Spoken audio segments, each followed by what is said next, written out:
Welcome to Voices of Truth, one-on-one with Hawaii's future, brought to you by the Kiwani Foundation. I'm Ahu Keikahu Cardwell, and here we are today at Kalama Beach Park on the windward side of Oahu. We got a fascinating guest on the show. Let's go on over here and meet her. Cynthia. Aloha. Aloha. Oh, good to meet you. Cynthia Derosier, did I say your name right? Correct. We're in a grassy area now with trees, but just beyond those trees and just beyond that grass is the beach. Yes. And that's why we're having you here, because you do something on the beach, yes, on the water, yes, that we wanted our viewers to know about. Awesome. So tell us what you do, Cynthia. So I founded an organization called Surfrider Spirit Sessions, and what we are is we're a nonprofit organization working with at-risk and adjudicated youth in the juvenile justice system or in foster care, and we have a surf mentoring program. We match them up with positive role models. We take them surfing, we teach them Hawaiian culture, we get them involved in the environment, we teach them to love the aina. What else do we do? We do lots of things. It's really fun. Wow, so these are kids that are youth at risk. Yes. And they're also kids that are, and that's the big word, adjudicated, which means they're yes, going through the court system presently, yes? Yes, yes. So they're kids that have probably done not so nice things and gotten themselves into some tough situations. Yeah. And they come and meet somebody like you, and you take them out there and go, wait a minute, what I'm about to show you out here is like nothing compared to what you've been doing. This is so much better, so much more exciting. Absolutely. Wow. Absolutely. Wow. Absolutely. They're not bad kids. That's the thing we got to get people to understand. They're not bad kids. Once you get to know them, you realize they've just really been in some really horrible situations. And so they make not good choices, or they don't always have the best role models, or they don't always have the best support systems. And that goes for the family themselves. Maybe the family doesn't have the kind of support that they need in order to guide their children right, or properly, or to help them along. Wow. So yeah, they just make some bad choices, and they just need some help getting out of the situations that they're in. Wow. Yeah. Cynthia, can we walk this way towards the water? Sure. Okay, before we do, hold on one second. Oh, what? We got an issue to solve. Okay. Do we keep our slippers on or take them off? Off. All right, let's take them off, baby. Feel the aina underneath your feet. Here we go. Slippers are off. Let's go, come on. Not all the kids that we have are adjudicated or in the court system for committing crimes, so to speak. A lot of them are what we call status offenders. What is that? So a status offender is a youth who's done something wrong that as a youth is considered wrong or illegal, but as an adult it's not. So for example, running away from home. Ah, okay. Right? Or truancy. Or drinking beer underage or something like that, right? Right. And you know, one of the terrible things is our current system kind of traumatizes them. Because typically, if a kid's running away from home, you got to ask yourself, what are they running away from? Yeah, they got a reason. Or what are they running to? Yes. Yeah, they all got reasons. And so you take this kid who's having problems and maybe not finding the best solution, but trying to cope somehow, and then we stick them in jail, or we stick them in detention home. And then we suddenly expect that after spending some time in jail, after they become labeled a criminal, they're going to come out okay. They're going to have figured it all out. Yeah. And that's not how it works. Yeah, the system really doesn't produce any result like that, do they? And they know that. I mean, we actually started the program based on input from, and based on a request from Judge Karen Radius from Girls Court, and then furthermore from Judge Browning from Juvenile Drug Court. So this isn't something that we just ran around and said, hey, let's just make up this program. So that even the judges said, this is not working what we're doing. We need to find somebody to do what should be. Right. And the somebody's us. This program wasn't just mine. It was all of us. And I really believe it was something that was destined to happen. Long story short, I had a dream about a book, and I decided I was going to go ahead and try and create this book and see what would come of it. One thing led to another. I wrote a book called The Surfer Spirit, and it's all about how surfing is a metaphor for life, and how the ocean talks to us and teaches us lessons, and how the ocean can sort of replenish us and invigorate our spirit. So I dreamt it in February. It was in bookstores and became a bestseller by November that same year. Wow. So all of that money that we made from the book, I had donated to the Surfrider Foundation. And in the meantime, I also have a background in art, and I was doing some child art therapy programs, and I was asked to help some girls. And so I went to go do some art therapy with these girls, and I found out later on that they were in a program called Girls Court. So in the middle of all of this, the counselor for girls' court came running up to me and she says, oh my God, aren't you the woman who did that book? And I said, yeah. And she said, oh my God, can you teach our girls how to make a book? And I said, well, why would we want to teach them how to make a book? And she said, well, I want them to learn the lessons in the book. And I said, well, if we want them to learn the lessons, then we have to take them surfing, because they're not going to learn it from making a book. We all sat down, we said, okay, what do these kids need? What do these girls need? So initially, we started this surf program with this idea that it's going to be adrenal outlet, right? Yeah. It's going to be an adrenaline rush. These kids live in such traumatic, stressful situations that sometimes they actually mess up when they're waiting for the shoe to drop. Everything's going good, right? But they have all this chaos in their life, and like let's say they're in an abusive household and there's lots of fighting going on. Then there's like a week of peace. They're just waiting for the next big fight, so then they start acting out. So initially it was like, hey, let's just get them out doing something healthy. Let's get them involved in physical activities. I was actually shocked because so many of these kids, they're Polynesian. They don't go to the beach. Like, I grew up here, like that's what you do. I didn't even play in the house. I don't even have friends, like I didn't know what the inside of their house looked like. None of us we'd always be like out running around. So why wouldn't they go to the beach, Cynthia? They're just landlocked. A lot of our kids nowadays are on the computer, they're on their cell phone, parents are busy, they can't get to the beach. I don't know. But that's how it started. It started as, let's just give them a new kind of high, right? Drug substitute, let's go surf. The first day that we did it, and then we talked about, for me, it was always fun to have a surf buddy. So we got all of our friends to come in and to help teach them, so they get one-on-one teaching. But the first day we did it, we're out in the water, and the judge came. Judge Radius was in the water watching these girls surf, and she was jumping up and down. She's like, oh my God, this is working, this is great, we gotta keep doing this. She's like splashing water. We took a poll, we said, how many of you believe that you're gonna be able to surf? And I actually had kids arguing with me. Their self-esteem is so like on the ground that they would argue with me defending their lack of belief in themselves. So one of the things that we did is we said, listen, you try, you listen to your mentor, you listen to Uncle Sam, and you just put a little bit of effort in, and we guarantee you're gonna catch a wave. So the first day we made sure every single one of them caught waves and rode. So these kids go from these horrible situations, and then all of a sudden it's like, wow, natural high. Yeah. And they did it. Yeah. Right? We helped them, but they did it. Yeah. So the self-esteem, like, after that first wave, after that first session, we always ask them, it's like, how many of you thought you couldn't catch a wave? And all the hands go up. How many of you caught a wave? All the hands go up. So then the question becomes, what else can you do that you didn't believe you can do, but we know you can do? As in, if you can do this, you can do that. Yeah. How great can you be? How good can your life be? How awesome can everything, how can we turn these things around? The other thing we do is we set this foundation for them. We have kids who've been abandoned, say parents die, and then they're left with no one, and they get shuttled from house to house to house to foster parent, and then they go to a new school and they get beaten up, and so then they run away because they're tired of getting beaten up. It's just circumstantial things that have happened to them, right? How do you tell them you're worth something? How do you tell them that you're valuable? We tell them that they're champions in training, right? So we say, look, you guys are awesome, you're valuable. Every single one of you has a spirit. Every single one of you has mana, and therefore you are valuable. And so... Do they believe that at first when you tell them that? No, they look at me like I'm crazy, but they listen, because no one's ever told them that. And the one thing these kids have left is the idea that no one's ever told them that they don't have a spirit, and no one's ever told them their spirit is terrible, right? So to be able to tell them you have a spirit, and therefore you are valuable, they can make that connection, right?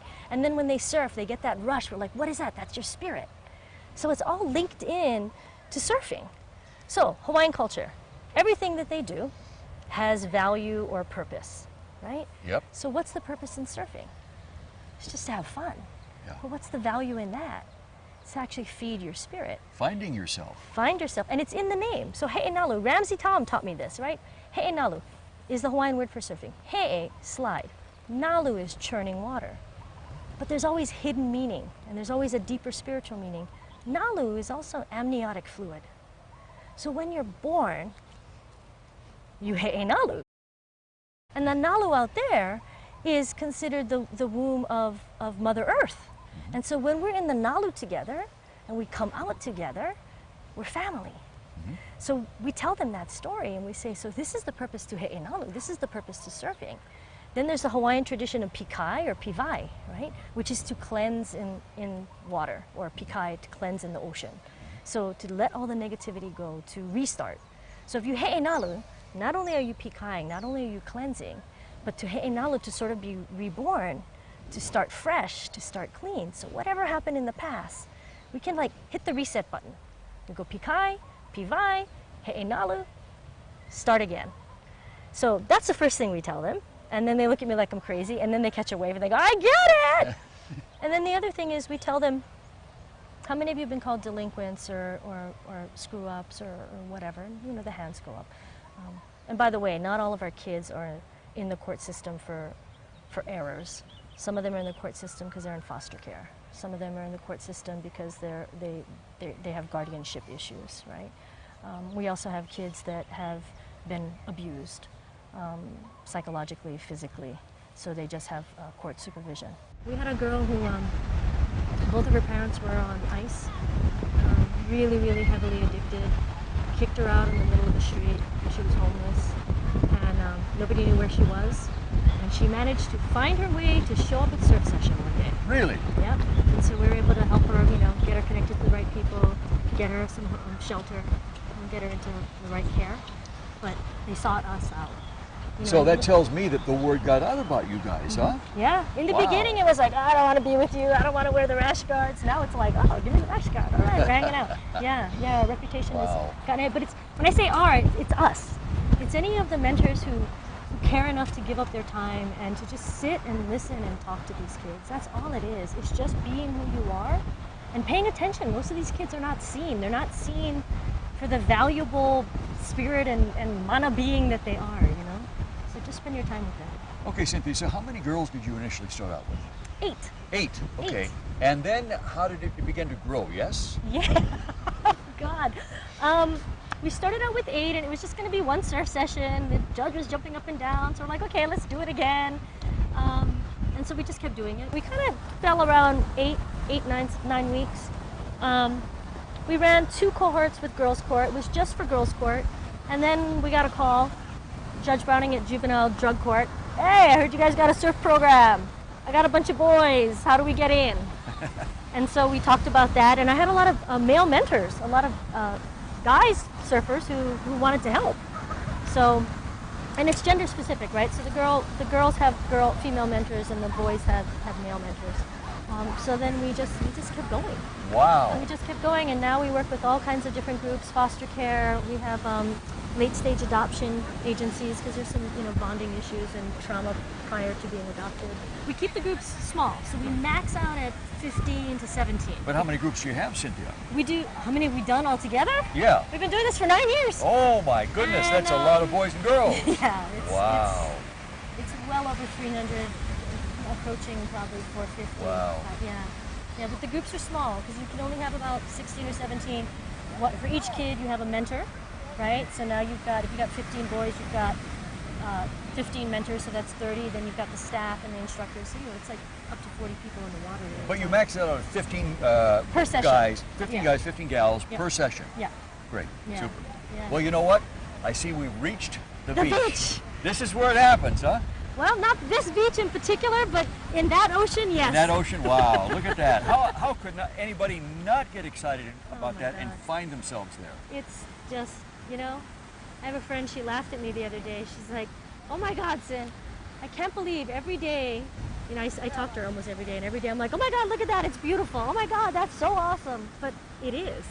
I just love this place. I love Hawaii. Isn't it magical? And it just fills you, When Wow. everything else is wrong in the world, we have that. This is We it have right this. here. We have this. Your organization, Surf Spirit, grew from a small core group of people Yep. to a very large, Yeah. successful Yeah. organization that's very well known now. Yes. Wow. We have over, God, I don't even know what the numbers are anymore. I want to say somewhere between 400 we've got about 350 to 400 mentors that have served at any given time. Amazing. We have a core group that are repeaters. They do it 4 or 5 sessions and then they take a break, then they come back again. So yeah, lots of really great people involved. How do you find your mentors? They find us. Really? Yeah, we find them and they find us. In the beginning, it was mostly friends and friends of friends, and Surfrider Foundation. Now we have some from like the colleges, some of the volunteer organizations, but mostly friends of friends and Surfrider Foundation. Yeah. Wow, the word has gotten out that much. Yeah, and sometimes, you know, we'd be out on the water, right? And you wind up making friends, and then you're like, hey, you want a mentor? And they're like, okay. Because the idea that they can do something they love that feeds them, and then they can get somebody else stoked.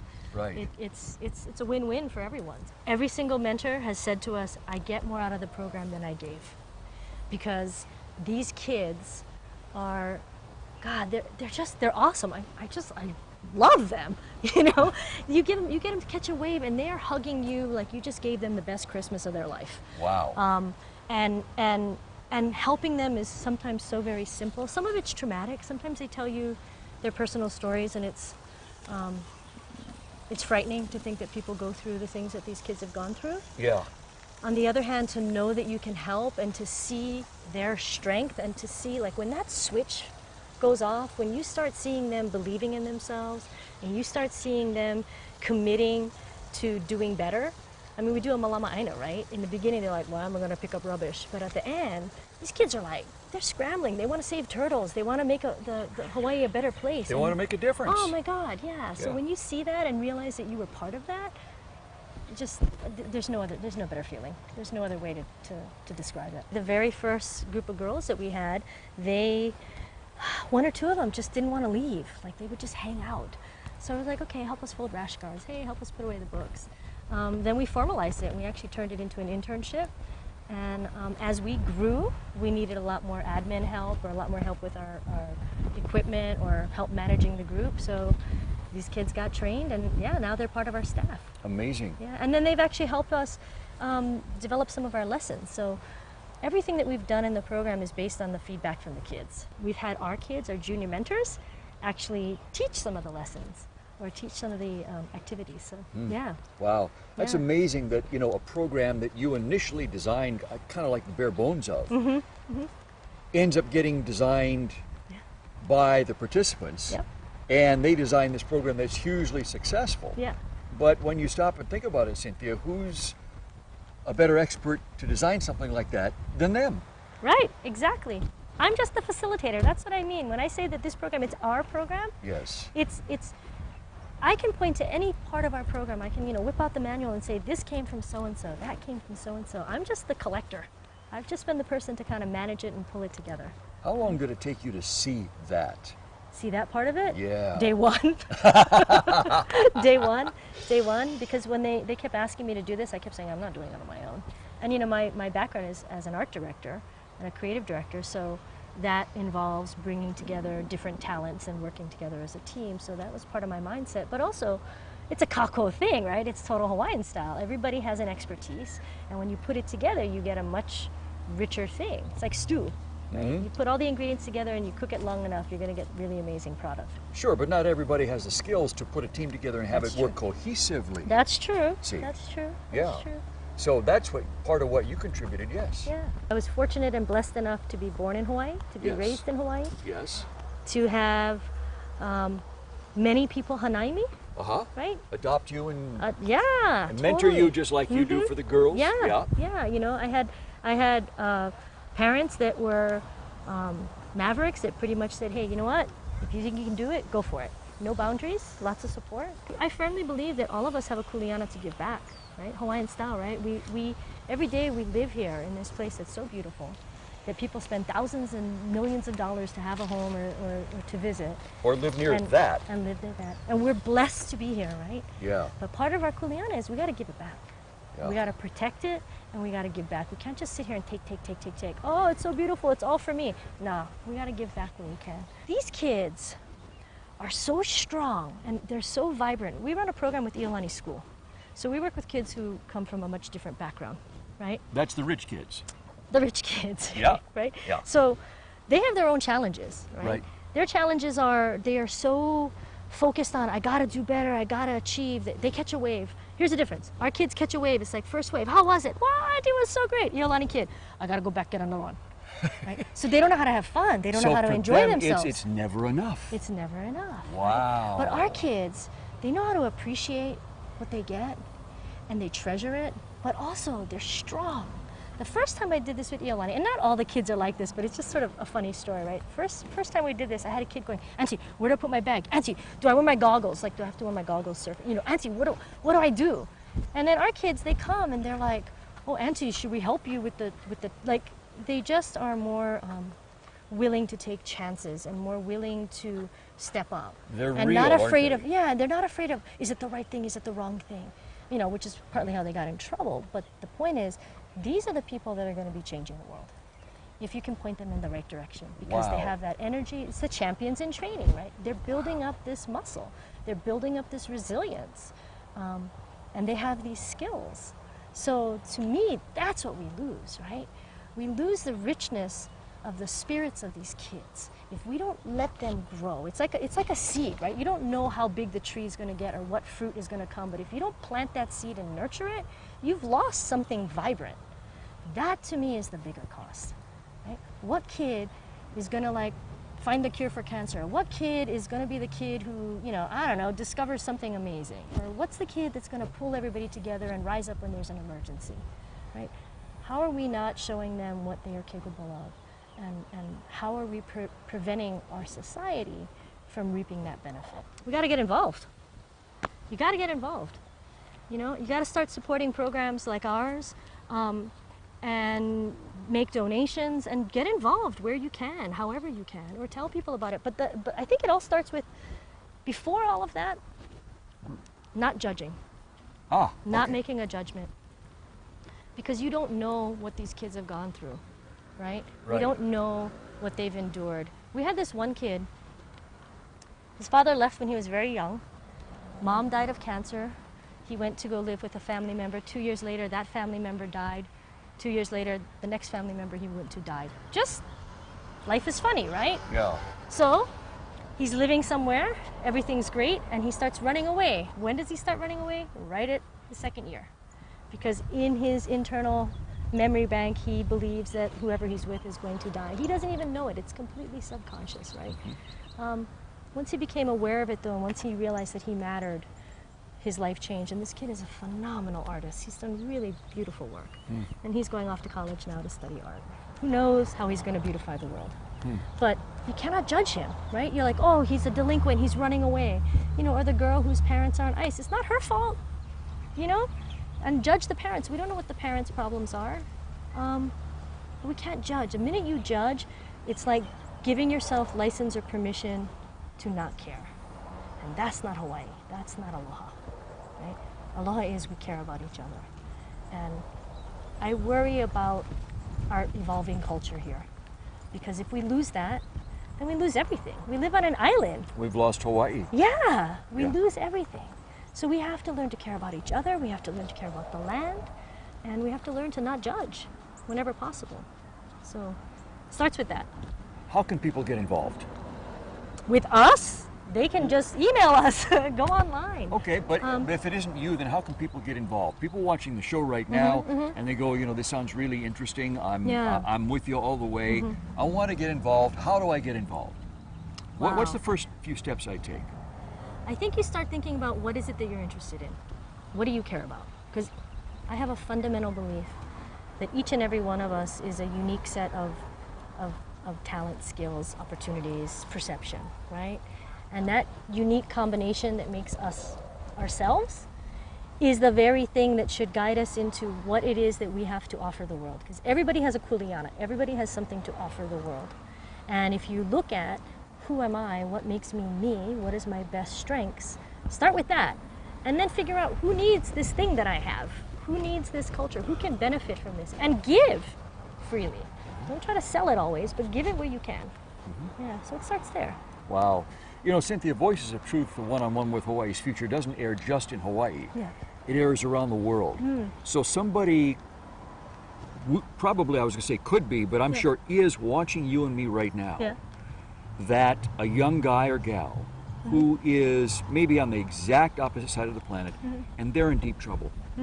and they don't have a program like Surf Spirit. They don't have a mentor. They haven't met a mentor yet like you. What would you say to them? What's your message for them right now? Don't give up. You matter. If you're breathing and you're living, you have a spirit, you have a soul, you have mana, you have life force, you have energy. You matter. You are important. You have something to give the world. So don't give up. Right? Keep searching. And if your world is this big and you can't find it, then you need to expand your world. Find somebody that you admire, find somebody who's doing something interesting, find somebody and just approach them and tell them, hey, I really like what you're doing. Can I learn more? Can you teach me? And if they tell you no, you say, is there somebody else who can teach me? And don't give up. Just keep going till you find somebody. Yeah. Cynthia, that's where we're going to have to leave it. Mahalo to you for being on Voices of Truth today. Your message is so inspirational, and the work you've done. My request to you is don't stop. Keep up what you're doing, because it definitely works. Oh, thank you. Thank you for all you do. Mahalo. Mahalo to you, and mahalo to our viewers for joining us here on the beach, slipperless today, on Voices of Truth One-on-One with Hawaii's Future. Remember, you can watch us on the web 24/7 on voicesoftruth.tv.com, and you can like Voices of Truth One-on-One with Hawaii's Future on Facebook. I'm Ehuke Kahu Cardwell, and until next time, with Cynthia here, ahuyo!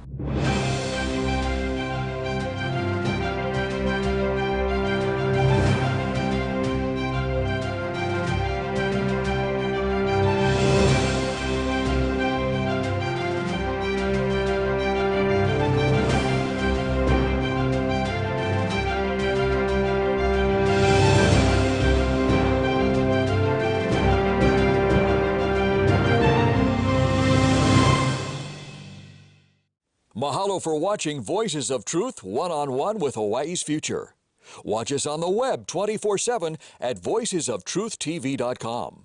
You'll find all our shows, including this one, in case you want to see it again or share it with family and friends. Also view our weekly video commentaries at freehawaiitv.com. And check out our blog, published daily, at freehawaii.info. It's all part of the Free Hawaii Broadcasting Network.